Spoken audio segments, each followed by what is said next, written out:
Obrigado, Rinaldo. Eu nunca falo demais. Agora eu aqui não vou conseguir resumir tudo que você falou aqui rapidamente. Algumas questões antes de passar para as pessoas,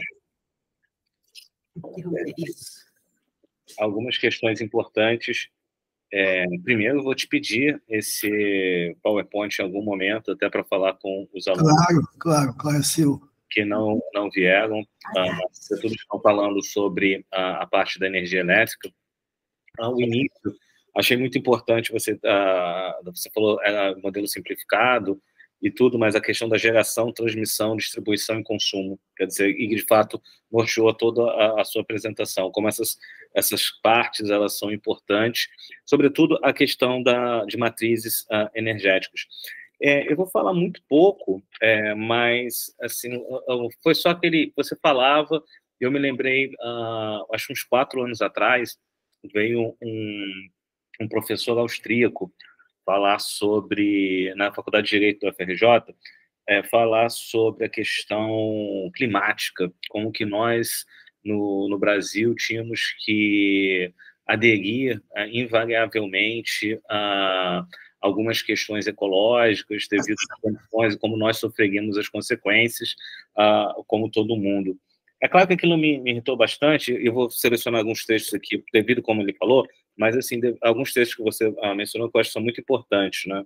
Essa questão da energia ela ser limpa e, ao mesmo tempo, você deu um exemplo aqui de uma hidrelétrica em que a balbina, como ela é usada justamente como contra-exemplo nesse caso.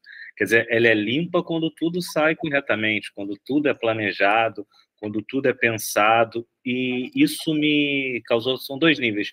Primeiro, uma resposta àquele que nem vai me ouvir, se austríaco, que falava, não, vocês não podem mais discutir essas questões, vocês têm que aderir, mas é muito cruel, né? Como você mostrou as 2 matrizes energéticas, como que pessoas ditas do primeiro mundo seguem poluindo abertamente, entendido como meio de sobrevivência, e, ao mesmo tempo, nós, como matriz energética, que você também tangenciou isso, né?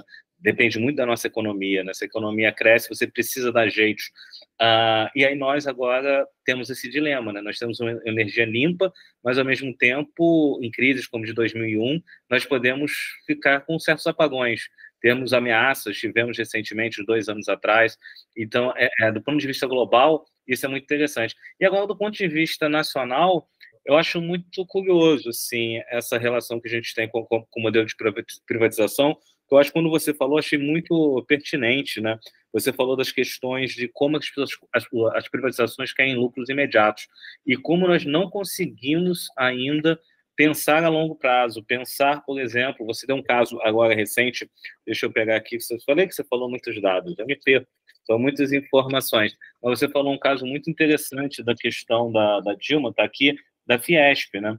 Em como que cortou na carne no momento, você até brincou, falou, me senti odiado, ou por questões evidentes. No princípio, você vai ter questões que você não vai lucrar, mas você precisa pensar a longo prazo, você precisa, de alguma maneira, falar, tá, mas daqui a 50 anos, daqui a 30 anos, o que vai acontecer?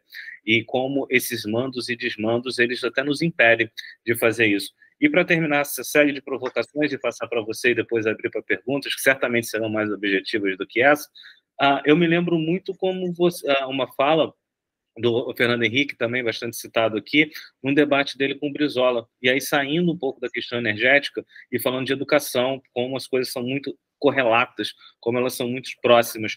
O Fernando Henrique falava, isso é um custo, a educação não é um custo, e o Brizola repetia, não, isso é um investimento.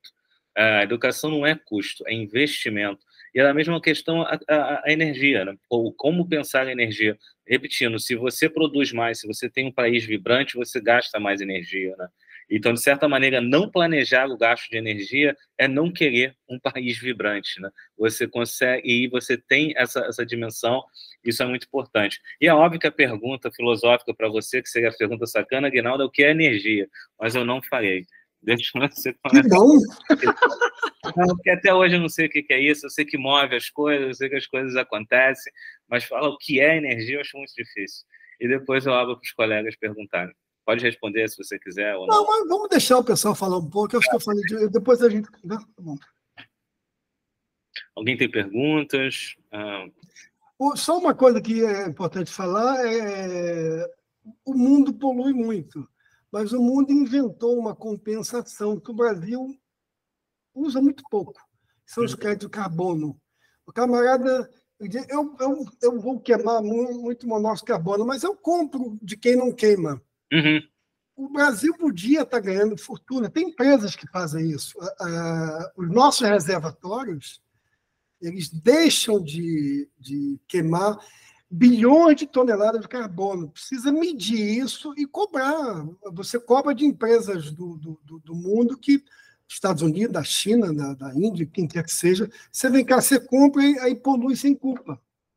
Isso tinha um engenheiro falando, isso é uma patifaria, mas é uma forma de você compensar quem não polui, é isso mesmo. Exatamente. Pois é, o austríaco é patifaria, não vou usar o nome. Eu compro o direito de poluir. Exatamente. Exatamente. Mas aqui, algumas perguntas. Na verdade, a Rafaela parabeniza, Aguinaldo, a palestra, adorou. Obrigado. Uma pergunta direta antes de passar para a Regina e para a Maria, depois eu vejo aqui a ordem, não sei bem.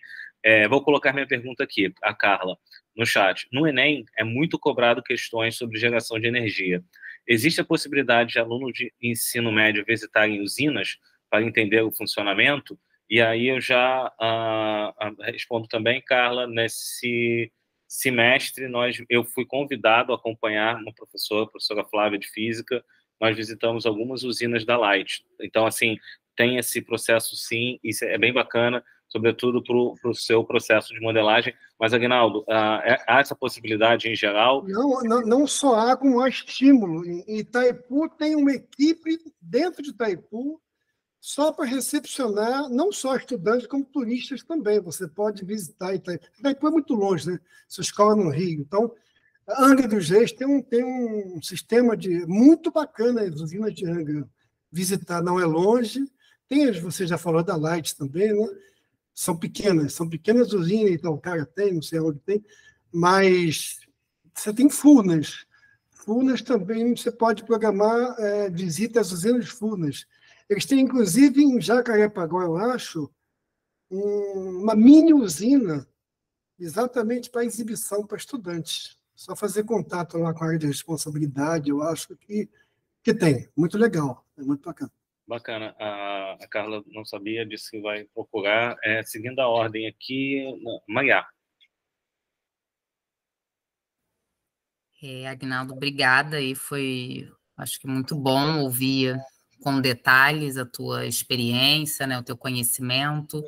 Inclusive, de certa forma, né, a gente sai ali com essa felicidade de ver um produto tão legal no nosso país. Às vezes, né, a gente está mais recebendo pancada de todos os lados.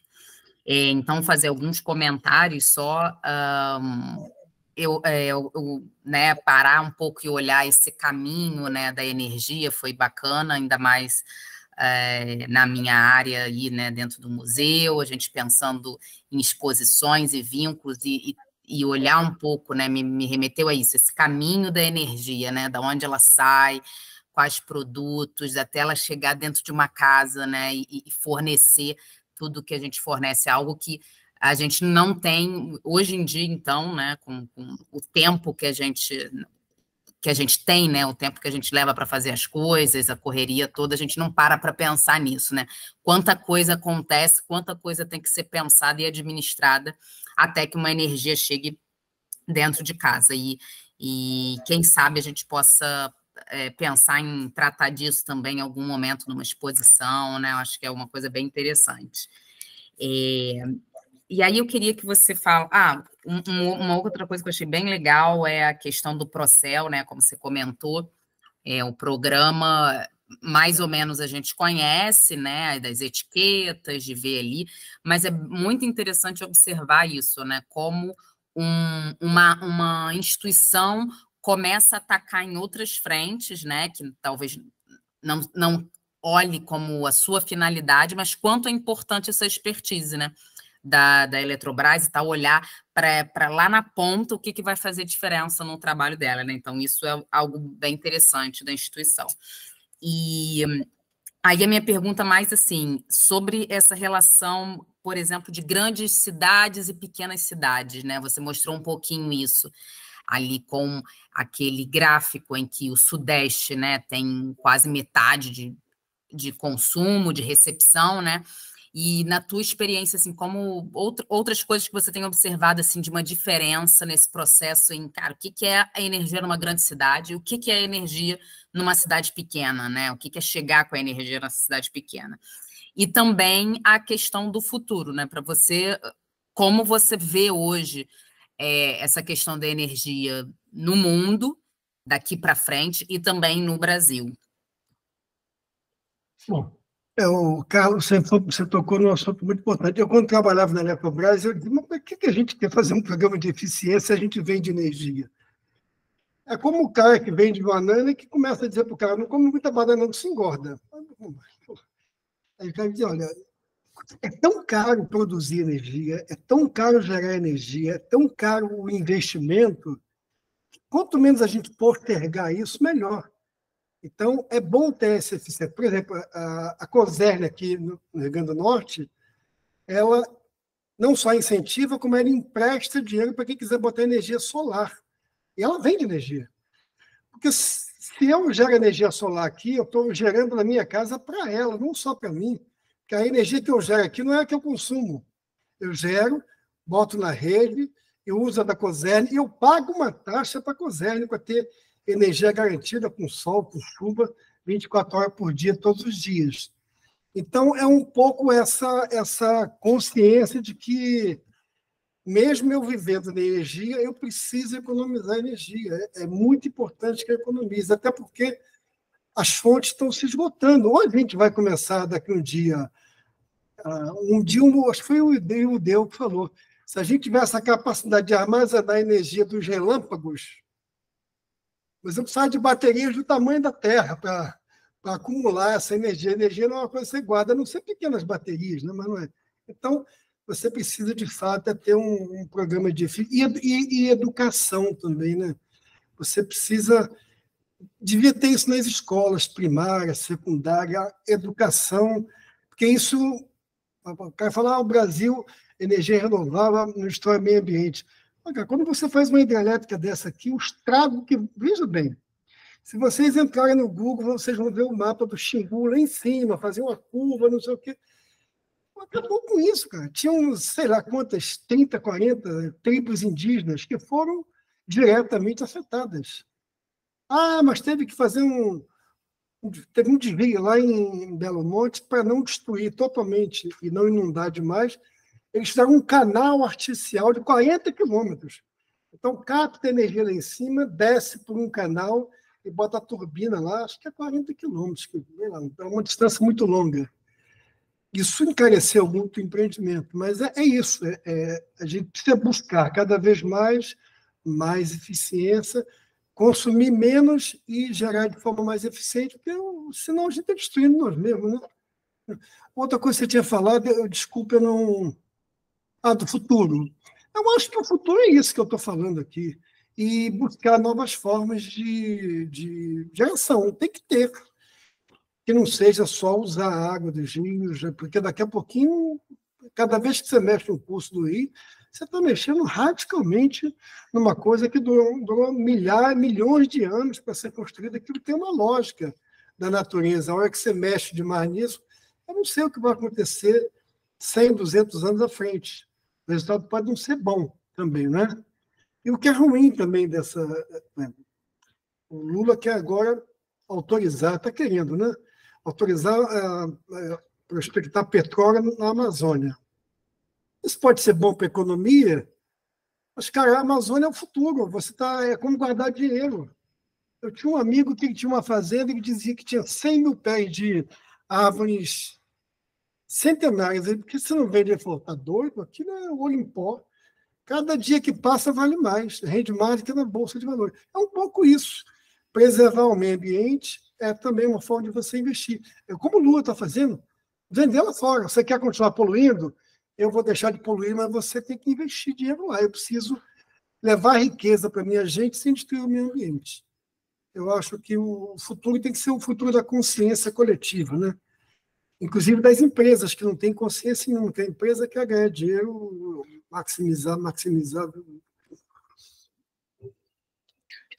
Eu tinha comentado sobre as pequenas e grandes cidades, né? Uma diferença. Não, olha só, bom, quando eu estava lá em Rondônia, me chamaram para visitar uma região rural pequena que tinha recebido energia elétrica fazia naquela semana. A primeira casa que eu entrei foi um impacto enorme. Tinha um senhor de cócoras olhando para a luz, assim. Eu entrei, cumprimentei, eu sou presidente da empresa, ele me abraçou, chorou. Eu dizia, o que o senhor está achando? Ele falou, eu nem sei, eu tenho 60 anos, vivi 60 anos na escuridão, agora eu descobri que não preciso mais de lamparina, eu nem sei o que fazer. Tinha uma geladeira que a gente tinha acabado de comprar, que estava embalada ainda, e estava com medo de ligar, a gente desembalou, ligou a geladeira para ele. Visitamos uma outra casa lá, muito humilde também, já tinha recebido energia há 2, 3 meses. A mulher estava vendendo sacolé, lá no meio do mato, para os vizinhos. Ela dizia, olha, eu matava um porco e eu tinha que cozinhar a carne e deixar dentro de uma lata grande na gordura para não estragar. Agora a gente põe na geladeira. Eu estou vendendo carne de porco para meus vizinhos que... Agora a gente descobriu que não precisa matar cada uma. A gente mata um porco aqui e congela, dá para o mês inteiro. Eu estou fazendo suco. Gerou riqueza. Estou citando um exemplo muito micro, perto do que você perguntou. Mas é uma revolução, um ponto menor a localidade. Eu uma vez fui no Acre, para a inauguração de um empreendimento, eu acho que é um centro do CEPEL, pequenininho, que estava lá na pesquisa. O governador do Acre tinha chegado de viagem, ele falou, gente, olha, eu viajei à noite. Antes, a gente vinha de Brasília para o Acre e era uma escuridão só. Agora parece um céu estrelado, luz para todos. Chegou aqui no Acre, chegou na floresta amazônica, e é uma alegria. Ele falou, eu vim chorando, porque a gente olha e vê que lá embaixo tem pessoas invisíveis que agora tem lá um pontinho de luz subsidiada, vai pagar um trocadinho, em alguns casos nem paga, porque baixíssima renda, né? Paga uma taxa pequenininha. Isso é um negócio que dá uma alegria para a gente incrível, né? Uma alegria e um certo orgulho de estar participando de um projeto desse. Então, o impacto nas pequenas cidades, para quem não tem energia, é uma coisa de louco. As pessoas se enlouquecem de alegria, de perspectiva de transformar aquilo em dinheiro, né? Muito legal. As grandes cidades já têm energia, né? A grande cidade, por venda das grandes cidades, é furto e perdas técnicas por problemas de instalação. Às vezes, um transformador mal colocado, muito antigo, ele perde energia dessa que a empresa já nem sabe que está perdendo tanta energia. Ela não sabe o mal que ela está fazendo mantendo o transformador daquele que vive, dando defeito, e que gasta muito mais do que ele poderia gastar com o transformador de última geração. E o governo empresta dinheiro. A ANEEL, isso que é importante falar. Quando é preciso fazer um grande investimento numa empresa, a empresa apresenta um projeto para a ANEEL, ela aprova e isso vai para a tarifa, ou seja, ela ganha isso de volta no caixa da empresa. Antes de passar para a Regina de Olho, que também não sei se Mangaabo vai fazer algum comentário, só uma situação interessante nesse diálogo de vocês. Eu tinha percebido isso também, a questão do Procel, e você, Aguinaldo, agora falou a questão da consciência. Primeiro, uma autopropaganda, né? A ideia da nossa conversa, de levar a questão educativa, de apresentar planos de aula sobre energia, perpassa justamente sobre isso também, nessa parte de consciência. Mas é muito bacana perceber que desde a geração, a transmissão, a eletrodomésticos e outros tipos de instrumentos, como que a ciência faz parte do processo, né? E eu nunca tinha me dado conta, você falou assim, no início, né, eu não sou engenheiro, mas eu não sou professor. Não sei, na hora que você falou, assim, eu vi que a palavra engenho, né? Seja, o engenheiro é aquele, não sei se é isso, tá? Estou inventando aqui agora, mas é aquele que tem uma sacada, né? Que é engenhoso, né? ele olha uma certa questão e tenta ver ali, e de certo modo, essa questão da eficiência, vocês estavam falando, né, de como mostrar, e a eficiência com consciência, e novamente essa ideia do engenho, né, de você chegar, uma pessoa tem ali um tipo de alimentação, tem um tipo de perspectiva, mas diante de novos instrumentos, diante de novas fontes de energia, diante de novas maneiras de conservar, a pessoa consegue criar um negócio, a pessoa consegue modificar o seu meio ambiente, claro. sinceramente, isso é muito bacana, isso é muito bonito. E em louvor não apenas ao céu estrelado e às luzes, o Leonardo Moreno, historiador, está aqui também, ele sabe disso. Tem uma crônica, porque eu já sugeri essa crônica para ele, é uma crônica do Olavo Bilac, não de Carvalho, Bilac. Olha a nossa guerra. Por favor. Nós começamos no Olavo Bilac, onde viemos parar. E ele tem uma crônica muito bacana, quando ele vai andando na cidade do Rio de Janeiro e ele vai reclamando do excesso de energia, que é o contrário, né, do que acontece, sobretudo nessa perspectiva social. E ele dizia que as ruas estão perdendo aquele seu sabor romântico, né? Aquela luz de velas, agora tudo é muito claro, tudo é muito evidente. Ele andava demais na orla de Copacabana, de Ipanema. Se ele for lá em Quintino, ele vai dizer, nossa, que escuridão, como é que vocês conseguem? Eu acho que é o equivalente mesmo. Ele pelo que eu me lembro, ele estava andando ali no centro, do que hoje é a Carioca. Ele estava fazendo esse percurso mesmo ali. Mas isso é verdade. E normalmente isso é muito engraçado, né? A questão da consciência e da experiência com a energia, né? Uma coisa, você falou isso no início, é você olhar o do alto, ter aquela experiência das mais belas vistas que eu tive e tal, e como que aquilo te dá um impacto, né? Como uma cidade iluminada te dá um impacto. Tem o João Nogueira, né, que vai falando que à noite a cidade é tão bonita, etc, etc, porque está iluminada, né? Porque se tivesse tudo escuro, a gente não ia ver nada. Regina, senão a gente começa a falar aqui de poesia, a gente não para mesmo.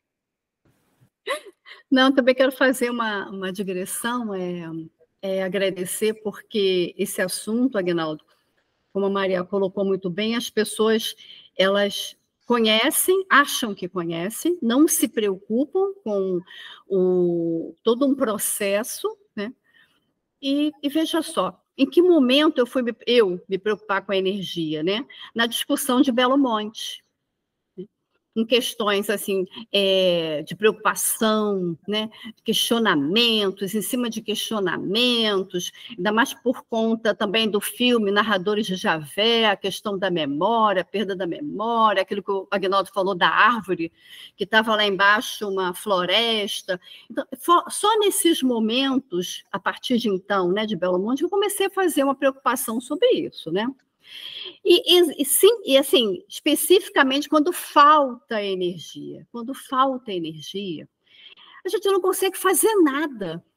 Então, quando vocês falam assim da orla, daí dessa iluminação toda que tem por essa região na Zona Sul, aqui onde nós moramos, quando você apaga as luzes, você vê um céu que parece que não tem lugar nenhum, né? Por conta de uma iluminação natural. Aí eu fico assim pensando, caramba, que energia, né, que ela é importante para os eletrodomésticos, para a internet, que nós estamos falando agora, mas que em alguns momentos eu fico aqui me perguntando, né, o quanto é bonito não ter essa poluição que é o excesso da energia. Mas isso é uma digressão, tá? É uma digressão mesmo. Não, mas é isso mesmo. O que eu queria colocar é essa preocupação que nós temos, que eu estou aqui falando regional, né? Graçandu, o Rio, a gente está sempre com uma preocupação regional. E no Rio me preocupava muito disso, né? Se era assim uma verdade essa variação de energia, né? Onde tem mais energia, quem produz. Você colocou um exemplo assim de que um local produz energia e manda para outro, então, mas isso é constante, isso é real mesmo. Você falou até que é inteligente, né? Eu achei muito interessante isso. Você podia abordar um pouquinho mais isso para a gente para eu entender como é que é essa distribuição num país tão gigantesco como é? Não, pois é. Só para você ter uma ideia, a energia gerada em Itaipu, no Paraná, né? Lá no tripé Argentina, Paraguai e Brasil. A usina fica exatamente ali. A energia que eu estou consumindo em casa, eu não sei de que usina ela vem. A energia toda elas vão entrando nas redes, elas vão... Ninguém sabe, eu não sei qual é a energia. A energia que eu estou usando, a energia Itaipu vem numa linha direta, sem nenhuma interrupção, chama-se linhão, de corrente contínua, e vai até São Paulo. É a única linha do tipo, não sei se no mundo, mas no Brasil, com certeza. Vai até um arrojo enorme da Eletrobras, na época, fazer esse linhão saindo lá do... Não, como é um pouco do que ele perguntou, a filosofia, é energia que circula, em vez de veia, circula pelas milhares e milhares de quilômetros de linha de transmissão, Brasil afora. A energia que eu gero na minha casa aqui, eu não consumo ela em casa, ela está entrando na rede da Cosern e vai por aí afora. Está sendo gerada em algum lugar, por alguma casa, em algum lugar. É um pouco isso. Eu não sei se é isso que você está falando, mas é essa loucura mesmo. É uma loucura, é muito subjetivo. Você sabe que uma vez uma indígena, era uma indígena muito brava, estava lá com um índio, e ela falou assim, eles foram lá na empresa que eu estava vivendo, eu moro debaixo de uma linha enorme, não posso cair embaixo que diz que eu posso morrer, mas eu não tenho luz na minha casa. E quando é que vai chegar? A resposta foi, não sei, porque é uma linha de transmissão daquela gigantesca que eu não posso fazer uma cisão nela. Eu precisaria que uma empresa de transmissão pegasse aquela energia lá em cima, levasse para uma subestação, rebaixasse para baixa tensão, fizesse rede de distribuição e levar... Isso acabou acontecendo. Luz para Todos foi isso. Luz para Todos foi um pouco isso. Levar energia não tinha. Às vezes, ficou muito caro o Luz para Todos.